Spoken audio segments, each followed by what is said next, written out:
பிதாவே ஆண்டவரே அப்பா அந்த கொடுக்கப்பட்ட அந்த கால வேலைக்காக நன்றியோடு சுவாமி நன்றியோடு கூட துதிக்கிறேன் சுப்பா. என்னிலே தகுதி ஒன்றும் இல்லையே என் தேவன் முன்னால் மேன்மை பாராட்ட. என்னிலே தகுதி ஒன்றும் இல்லையே என் தேவன் முன்னால் மேன்மை பாராட்ட. குழவனாம் தேவன் கையிலே நான் வெறும் களிமண்ணனே. குழவனாம் தேவன் கையிலே நான் வெறும் களிமண்ணனே.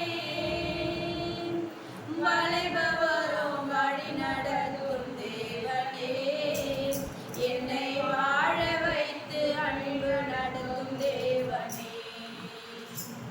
வளைபவரும் வழி நடத்தும் தேவனே என்னை வாழ வைத்து அன்பு நடத்தும் தேவனே. என்னிலே தகுதி ஒன்றும் இல்லையே என் தேவன் முன்னால் மேன்மை பாராட்ட.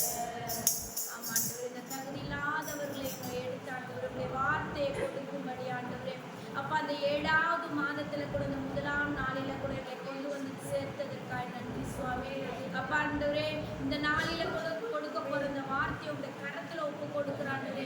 பேசுகிறது நீயாய் நீ பேசும் ஆண்டவர். இந்த வார்த்தை வெளிப்படட்ட ஆண்டவரே சுயம் ஒன்றும் வெளிப்படாத படிக்கு என் தேவனாய் கத்த நாங்கள் ஆண்டவரே பூமி வரைக்கும் ஆண்டவரே எங்களை தாழ்த்துகிறோம். நீங்க மாத்திரம் உயர்ந்திருங்க சுவாமி. உங்க வார்த்தை எங்களோடு கூட பேசட்டும். நாங்கள் சிறு மந்தையா இருக்கலாம், நாங்கள் சிறு கூட்டமாக நாங்கள் செபிக்க அமர்ந்திருக்கலாம். நான்ப்பா ஏதோ 2-3 பேர் இருக்கிற இடத்தில் வாசம் செய்வேன் என்று சொன்ன தேவன் எங்க மத்தியில் மட்டுமாய் நடத்தினீங்க.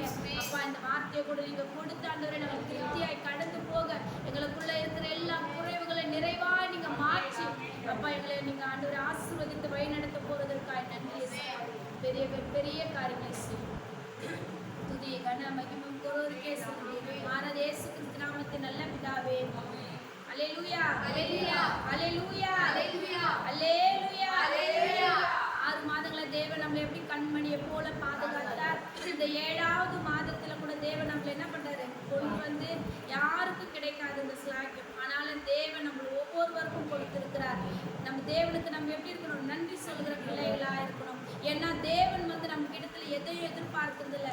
கொடுக்கிற தேவனை தான் இருக்கிறார தவிர நம்ம கிட்ட எதையும் எதிர்பார்க்கறது இல்லை. ஆனா மனுஷனுடைய குணங்கள் மாத்திரம் பார்த்தீங்கன்னா எல்லாத்தையும் எதிர்பார்க்குதான். கடவுள்கிட்ட என்ன பண்றாங்க? எல்லாமே எனக்கு வேணும் வேணும்ன்றாங்க தவிர அவருக்கு எப்படி வாழணும், நம்மளை எப்படி மாத்திக்கணும், யாருமே ஜபத்துல அதெல்லாம் கேட்கறதே கிடையாதுங்க.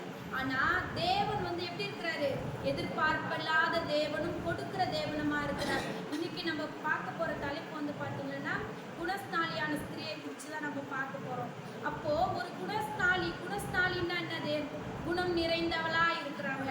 அப்போ குணம் நிறைந்தவர்களான்னா அவங்களுக்குள்ள எப்படி இருக்கும்? எல்லா குணங்களும் நல்ல காரியங்களா தான் இருக்கும். எல்லாமே எப்படி இருக்கும்? பிளஸ்ஸா தான் இருக்கும். மைனஸா என்ன பண்ண முடியாது? இருக்கவே இருக்காது. அப்படியேப்பட்டவங்களுக்கு தான் தேவன் சொல்ற ஒரு பெயர் வந்து குணஸ்தாலியான ஸ்திரீ. அப்போ நம்ம குடும்பங்கள்ல நம்ம எப்பேற்பட்டவர்களா இருக்கீங்க? எல்லாமே லேடிஸா இருக்கிறதுனால இந்த வார்த்தையை தேவன் வந்து நான் இன்னைக்கு காலையில தான் உட்காந்து எடுத்தேன். ஆனா வந்து பாத்தீங்கன்னா இந்த வாரம் முழுவதும் நிறைய பலவீனம். நான் ஊருக்கு போயிட்டு வந்ததுலேருந்து எனக்கு நிறைய பலவீனம். ஆனா என்னால் வார்த்தை எடுக்க முடியல, என்னால் ஜெபம் பண்ண முடியல. நான் ஐயா வந்து 1ஆம் தேதி என்கிட்ட ப்ரேயர் பண்ண வரும்போது கூட நான் ஐயா கிட்ட அழுது சொன்னேன், இசப்பா ஐயா எனக்கு வந்து நிறைய பலவீனம் இருக்குது.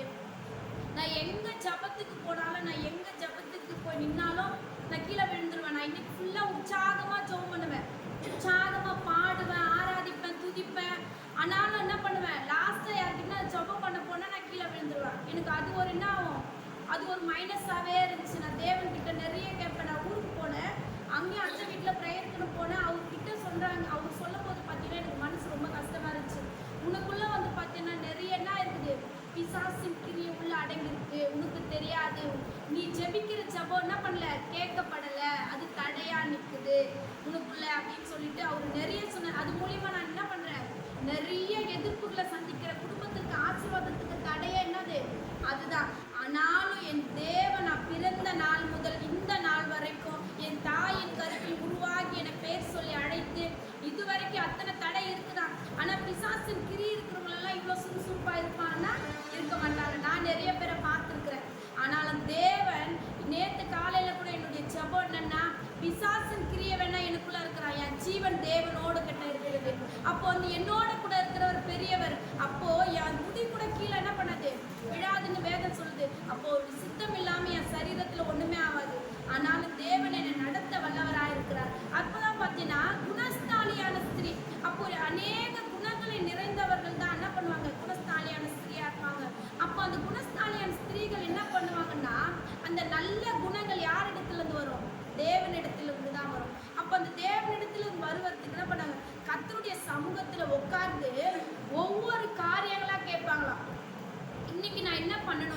இன்னைக்கு நான் என்ன பண்ணோம், நான் எதை மாத்திக்கணும், என்கிட்ட என்ன குறை இருக்கு, நான் என் ஆசீர்வாதத்துக்கு தடையா என்ன இருக்கு அப்படின்னு கேட்டுக்கினே இருக்க மாட்டாங்க. எப்படின்னு, எனக்கு பணத்தை கொடுங்க, நகை. சில பேரெல்லாம் அப்படிதான் ஜெபத்துக்கு போனாவே அவங்க தேவைக்காக மாத்திரம் தான் என்ன பண்ணுவாங்க, ஜெபிப்பாங்க. அவங்க தேவை என்ன பண்ண, இன்னைக்கு லோன் கட்டணும், இன்னைக்கு நான் இதை பண்ணணும், இன்னைக்கு என் பிள்ளைக்கு ஃபீஸ் கட்டணும், இந்த தேவையை தான் சொல்லுவாங்களே தவிர அவங்களுடைய என்ன இல்லை, தேவனுக்கு நன்றி சொல்லணும், துதிக்கணும். இன்னைக்கு இந்த நாளை காண்றோம் அப்படின்னாவே அவருடைய விருப்பம் மாறுகிறது தான். அப்போ ஒரு குணஸ்தாலியான ஸ்திரீ என்ன பண்ணுமா, தேவனுடைய சமூகத்துல உட்கார்ந்து என்ன பண்ணுவா, ஒவ்வொரு நாளும் புதுப்பிக்கணும், நம்முடைய ஆத்துமாக்களை புதுப்பிக்கணும். நம்ம நிறைய யோசிக்கலாம், ஒரு 5 நிமிஷம் உட்காந்து யோசிக்கணும். நம்ம வாழ்க்கையில ஒரு தடை வருதுன்னா அந்த தடை எதனால இருக்குது, முதல்ல நம்ம திருத்தணும். நம்ம என்ன பண்ண, உட்காந்து யோசிச்சு என்கிட்ட என்ன குறை இருக்குது, யாராச்சும் மன்னிக்காம இருக்கிறோமா, இல்லை யார்கிட்டாச்சும் பேசாம இருக்கிறோமா, இல்லை நம்ம கிட்ட இந்த குறை இருக்கா, நம்ம என்ன பண்ணணும், என்ன செய்யணும், அவங்க கிட்ட என்ன பண்ணணும், ஆலோசனை கேட்கணும். அது மாத்திரம் இல்லை, நீதிமொழிகள் 12:4 சொல்லுது பாருங்க.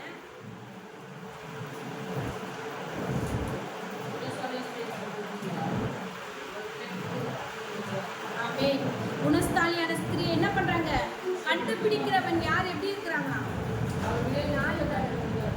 குணஸ்தாலியான ஸ்திரீ தன் புருஷனுக்கு எப்படி இருக்கிறலாம், கிரீடமா இருக்கிறார். இந்த நாட்களில் எத்தனை ஸ்திரீகள் வந்து தன் புருஷனுக்கு கிரீடமா இருக்கிறாங்க சொல்ல பார்க்கலாம். ஆனாலும் என் தேவன் வந்து பாத்தீங்கன்னா அப்பேற்பட்ட குணஸ்தாலியான ஸ்திரீகளை தான் என்ன பண்றாரு, தேடி கண்டுபிடிக்கிறாரு.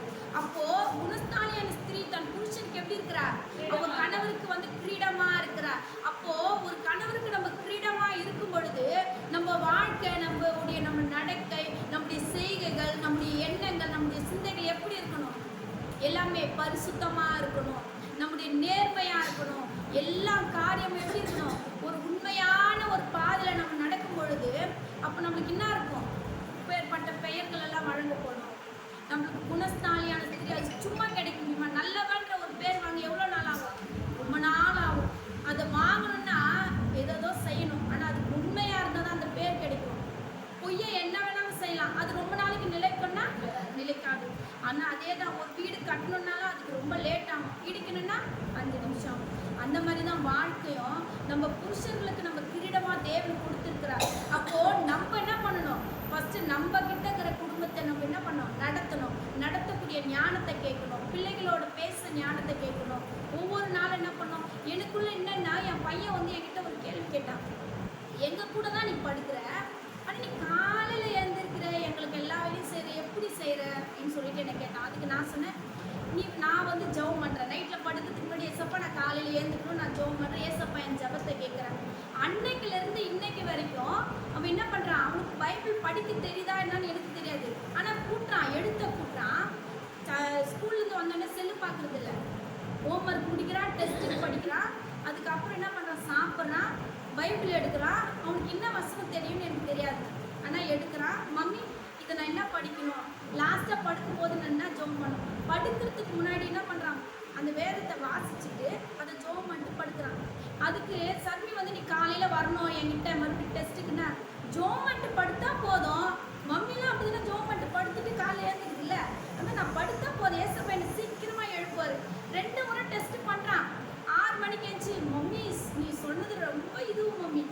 அப்போ என்ன பண்ணிச்சு, நான் வந்து நீ ஜெபம் பண்ணுறதை நான் பார்த்தேன், நீ எப்படி ஏந்துக்கிறேன்னு பார்த்தேன், இன்னைக்கு நான் காலையில் 6 மணிக்கே எழுந்துட்டேன். அவனை நான் 8 மணி வரைக்கும் எழுப்பணும்.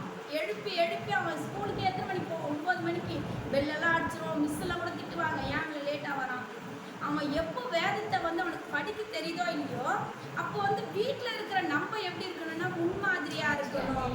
நம்ம இப்போ அவன் என்னை பார்க்குறான், நான் என்னென்ன செய்கிறேன், நான் இன்னைக்கெல்லாம் உட்காந்து நாடகம் பார்த்தா அவன் என்ன பண்ணுவான், எனக்கு இந்த பொம்மை படத்தை வையின்னு அவனும் சொல்லுவான். நான் நாடகமே பார்க்கறதே இல்லை. சப்போஸ் கீழே போனேன்னா அவங்க என்ன வைக்கிறானோ அதை தான் பார்ப்பேனே தவிர வீட்டில் நான் நாடகமே வைக்கிறது இல்லை. எங்கள் வீட்டுக்கார் படமே பார்த்துருந்தாலும் சரி, நான் அந்த இடத்துல உட்காரவே மாட்டேன், என் ரூமில் தான் உட்காருவோம்.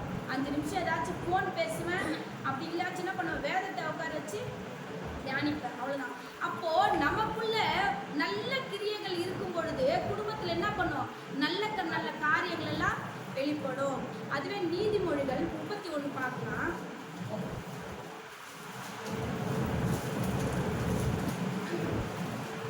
நீதிமொழிகள் 31:10 வாசிக்கலாம்.